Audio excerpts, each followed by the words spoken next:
গাজা শহরের রাস্তায় সাইকেলে করে লঙ্গরখানা থেকে খাবার নিয়ে ফিরছিলেন এক যুবক। মুহূর্তেই আকাশ থেকে নেমে আসা দুটি ইসরায়েলি ড্রোনের লক্ষ্যবস্তু হন তিনি। ড্রোন হামলায় ছিন্ন ভিন্ন হয়ে যায় তার দেহ।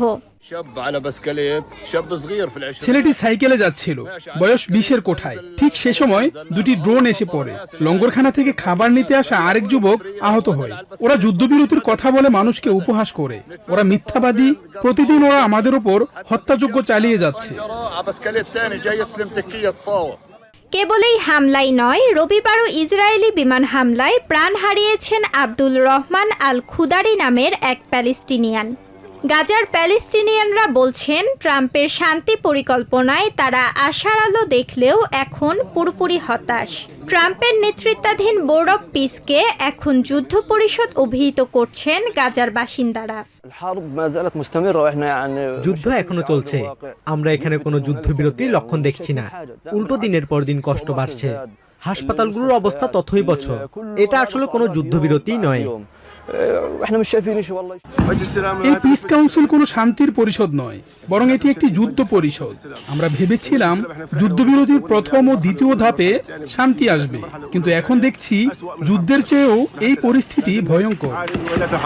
গাজার স্বাস্থ্য মন্ত্রণালয়ের তথ্য মতে, যুদ্ধবিরতি ঘোষণার পর থেকে এখন পর্যন্ত ইসরায়েলি হামলায় অন্তত 700 প্যালেস্টিনিয়ান নিহত হয়েছেন। মধ্যপ্রাচ্য জুড়ে ছড়িয়ে পড়া ইরানের সাথে শুরু হওয়া যুদ্ধের মাঝেও গাজায় প্রাণহানি থামেনি।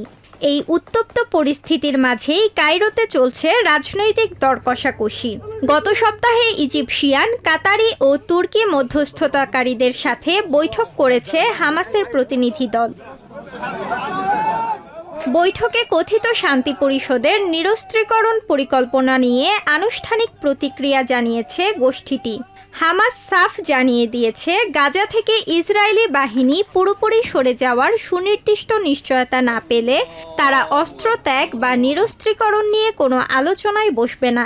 কথিত যুদ্ধবিরতি কার্যকর হলেও ৭২,০০০-এরও বেশি মানুষের প্রাণহানি আর হাজারো মানুষের বাস্তুচ্যুতির পর গাজায় স্থায়ী শান্তির পথ এখনও বহু দূরে।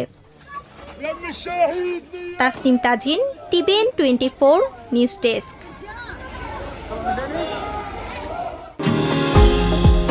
নিউ ইয়র্ক থেকে সম্প্রচারিত টিভিএন 24 টেলিভিশন বিশ্বজুড়ে বাঙালির কণ্ঠস্বর।